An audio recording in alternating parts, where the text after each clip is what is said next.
ang bana mahigala ni Vice President Sara Duterte miingon nga mopasaka og kaso sa mga opisyal sa Bangko Sentral ng Pilipinas, Anti-Money Laundering Council o mga kongresista tungod sa pagtuki sa ilang bank accounts diha mga kagalaan sa publiko. Straight to the point. Duna by basis inis Attorney Man Scarpio ang tubag duna. Kay kini magud mga higalang bank accounts mga sukid tigpaminaw, labi na sa part mahigalang Attorney Man Scarpio nga private person siya. Ang iyang asawa maoy public official. So kini mga higalang sitwasyon na under manggod mga higalang kini manggong amlak o kining bank secrecy law mga sukid tigpaminaw gituyo na mga sukid tigpaminaw. Kadi man na basta-basta i-divulge ang imong mga information may labot sa imong financial. Bisan pa gani mga higala og mga public officials mo file sa lagsalin mga sukitig paminaw pero ang ilang mga higalang involvement sa business lahi na nga istorya sad mga sukitig paminaw. Sumuna nga ang BIR atol mga higala sa ilang hearing mi-insist ang BIR nga dili mi basta-basta mo divulge ani. Ang giingon sa balaod sa National Internal Revenue Code nga ma-divulge na namo ni kung dunay court order. Ikaduha, kung duna mahigalay investigation sa Congress in aid of legislation, but kung kana nga matang sa invitation ang mo-divulge, pinaagi ra pod og executive session in Dekin. Straight to the point. Ngano man nga executive session man, kay aron nga dili sa mahigala buyangyang sa tibok Pilipinas. Kini mo gud mga higalang kinini ang finances sa tao, bisan pa mahigalag mga kada mga businessmen, grabe kay na sila mga sukitig paminaw. No, unless maparihan na po kag label mahigala na ni Henry C. Nila ni Gokong Wei mga higala, lahi na po ng ila. But kana mga higala mga negosyante din ha. Mismo gani ang ila mahigala mga anak nila pahibaw onday na basay kwarta. Kay ila man ang triningon lang anak nga paningkamot ha kay wa gitay kwarta. Dili ta makakwarta kung di ta mulihok. Tawag na mga insect kana ilang mga anak mahigala. Kuan kayo. So, ikaduha, delikado po ka sa imong security. Kung i-divulge mo na, mo nandunay mga nangreklamo anak, kanadto panahon mahigala ni Pinoy, Presidente Noynoy Aquino nga, tagaan nila mahigalag award, ila mahigalang gibutyag kadto mga dagko nga mga taxpayers. So, naguna dito na si Chris Aquino day. Number 1 si Chris Aquino nga taxpayer. Gibutyag ba ka to mga higala kay for transparency or gibutyag to nga aron nga pakita lang sa niya si Chris Aquino mo ay pinakadako nga taxpayer. Sa individual taxpayer to. Niya, okay lang to mahigalang Chris Aquino kay tuwa man sa Manila, sakto po siya mahigalag mga security, but kadto mga uban nga mga negosyante nga taga Mindanao day. Kadto taga Mindanao nang hadlok kay divulge sa imong bank account, delikado ka nga makidnap sa mga kriminal kay naa maday kay kwarta. Straight to the point. So muna na balakan nila mga sukitig paminaw, no? Kinini ang imong i-divulge ang imong financial status. So ma-subject ka imong anak, imong mga uban nga mga sakop sa pamilya nga biktima sa kidnapping for ransom mga sukitig paminaw. Straight to the point. Muna nga ani nga mga level mahigala labi pag mga official sa punya kuan, dili nila i-expose. Kung mahimo low profile lang mga sakop sa pamilya kay additional man ang exposure nimo. Ug imong i-expose sila additional nga threats kay subject man sad sila mahigala ang targeton. Muna nga dunay daghang mga rason ana ngano nga dili basta-basta nga i-divulge. Now, kung dunay court order, pwede na, no? But within mga higala pod sa korte na kay ang tuyo ko na day ang conviction man gud. I-divulge mo na nga sa korte sa tuyo nga makonbikto kanang usa ka tawo nga na-involve o usa ka krimen. Dili na nga tuyo nga buyangyang sa tanan, ipakita sa tanan mga higala. Naagyon sa balaod na sa BIR, sa National Internal Revenue Code. So, moto nga ang BIR may insist nga dili ko makapakita ani na anami comply mi sa inyong order sa korte, subpina ad testicum, subpina ad testificandum, di comply mi among gidala na din hitanan kana mga dokumento but dili mi pwede nga among i-divulge sa publiko kay namas balaod nga ma-divulge na kung ang korte na gyud mo ingon nga i-divulge na at sa publiko. or i-divulge ito sa korte. Ikaduha, kung are in aid of legislation, duha ka requirements. Number 1, in aid of legislation siya. Number 2, i-open sa in an executive session. Sa ito pa, limited lang ninyo nga mga congressmen, ninyo nga mga senators. Kay og imo na mahigalang ibuyang-yang sa tanan, nag-expose man ka. Daghan man imong gi-expose mga kagalaan ang privacy sa usa ka tawo og ingon man mahigala ang imong pag-expose imo kagalingon delikado ka matarget ka sa mga kriminal. Straight to the point. Og daghan pa mga rason ana mga higala. So kanina apa mga kagalaan sa level sa House Committee on Justice, wa pa gani mabot sa impeachment court, ilan ang gipang-expose. Well, sa pikas nga bahin mo ingon pud sila mga higala nga kini transparency mo ni mo na, no? Tapos sila mga katarungan. So mo ginay mahitabo na asar kini mahigalang hearing karong mulabay karong umaabot nga Miyerkules kay 29 man sunod hearing dekin. No, pizza 29 sunod hearing. Malagmit doon na pagunin daghang mga revelations kay ibutang diha. So dili wa may maka-argue na nila mahigala kay mo ni gihimo ni manghigala diri sa ubos balay balauranan tan-aw nako. Wa sila mga higala maka ilan ang gidesisyonan gyud nga ibuyang-yang tanan diri ang mahigala sa ubos balay balauranan. Kay adto ni sa impeachment court, malagmit ni mahigala mo objekan maguni. Kini nga mga matang sa mga ebidensya highly objectionable og dadto ni sa korte na may makalalis nila dito. Samtang diri way makiglalis nila kay wa may abogado nga mulalis. Wa po'y abogado sa BP Sara bisa pag mo pa naa sa abogado nga ipada diha mga sukid ti paminaw, dili gihapon maka-argue. Kay mag-agad man ka mahigala nila naman sa ng kaugalingong rules. Unya, dili ka ka-object, di ka ka-cross-examine mga kagalaan sa witness. Straight to the point. Si VP Sara may galawa mo tunga anang maong hearing mahigala gumikan kay naa sa experience kani adto nga musulti sa makigalan wa sa pasulti Straight to the point. Ako na nang gipakita katong usa ka video mga kagalaan. So mo na nga ingon sila mo adto mi sa proper forum. So huwat sila nga to sa Senate. Mo na nga nanggigil ang mga abogado ni VP Sara nga kung mao inyong gusto di ipadana sa Senate ng maong articles of impeachment.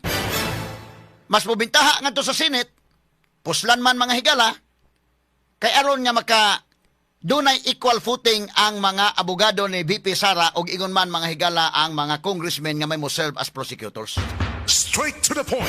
Kay diri gud sa lower house ila man tanan, ilang rules, sila ra mahigala mao imo kuan. So kana og unsay lang pang-ablihan gana nila. Way problema. Wa may maka-object. Unya inon lang may gala nga mao ni for the interest may gala transparency mo ni muna. So maabli na natanan niya. Ang problema karon og given na natanan nga maabli, ang question dako manghigala kung ang mga tao na apektaran ba ang ilang support kang VP Sara. Mo na dakong pangutana kay kini mga higala kung imong tan-awon dili naman ni ang tuyo nga para sa impeachment gyud. Ang tuyo ini nga madaot gyud mga higala ang mga Duterte nga igo gyud sila mahigala sa mga tao nga at least sama mahigala unta kang Gigi Marbinay nga nawagtang ang support sa dihang sige na mga higala expose sa mga corruption ni Binay. Straight to the point. Kadtong kang Manny Villar, mao man sadto mahigala nga investigation. Kay kini mahigala ang tuyo pa lang ani probable cause ra. Kini klaro-klaro lang ni istorya ha. Real talk pa lang.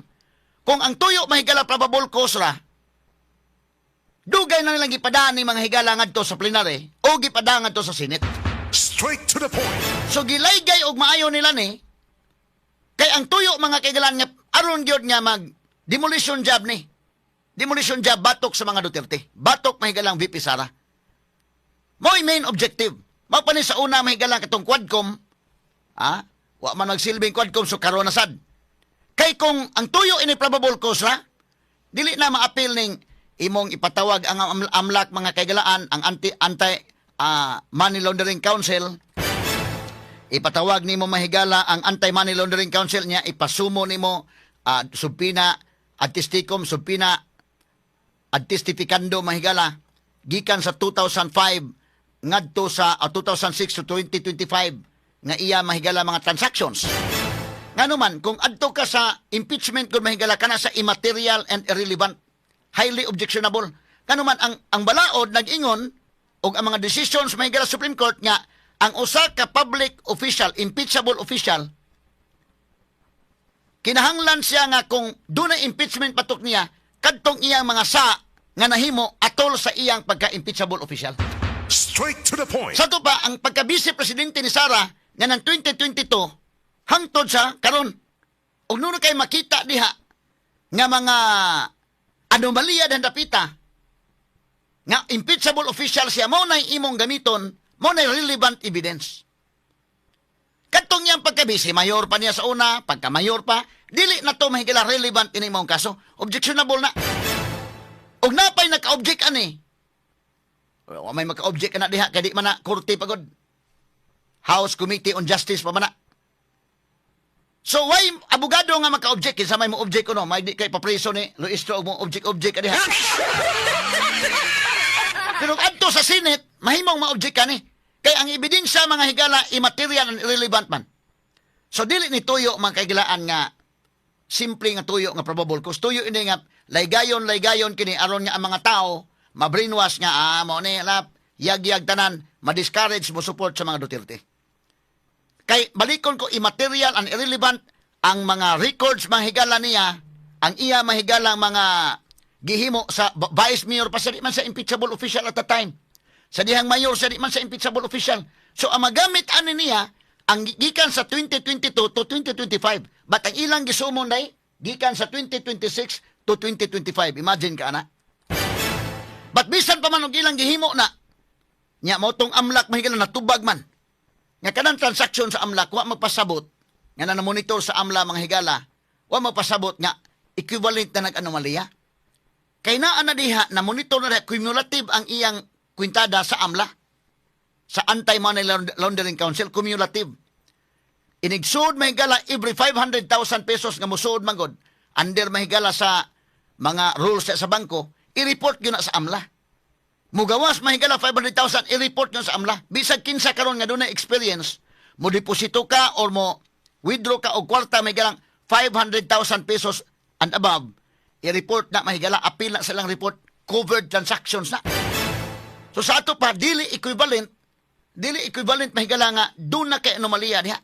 So mo nga kining puntuha, angay ning tubagon ni VP Sara sa iya mga higalang pagpili og forum asa siya motubag, nga pili siya nga mas fair ang Senate adto siya motubag.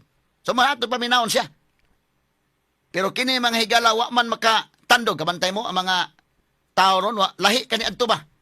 Na ilang bugbog mahigala si Villar, si Binay ni down ang iyang rating, but kini mahigala wa man. So tiwasan pa karong Biyernes. Hala, gibe naman na, bisa pag mupasaka si Mans Carpio o kaso day, paminaw ko, di makapugong ng kaso, kaya may wa pa may desisyon na mo, padayon may amo. So kung mupadayon sila, go ahead.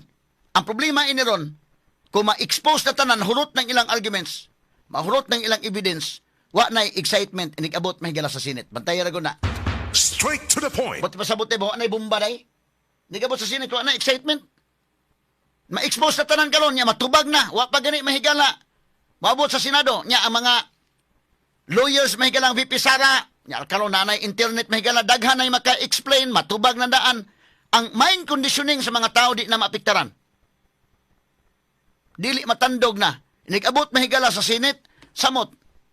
Kay mga senators mahigala naniid na unsay sitwasyon sa suportas publiko. Straight to the point. Ano naniid sila because naka-attach po diha ang ilang political career. Mupadayon pa ba ka pagkasenador o di na? Because kung ang support sa publiko mahigala kusog yung gyapon si VP Sara, di mapiktaran ining ila mahigalang demolition job nga gihimo. Delikado ang senador aning pataka kag desisyon. Delikado. So kini laygay gyud ni ang tuyo mahigalang ano man immaterial na guna wa na labot sa impeachment ang iyang 2005 pa nga mga transactions pero ilang gi-appeal. Para gyud ni nga pag brainwash sa mga tao.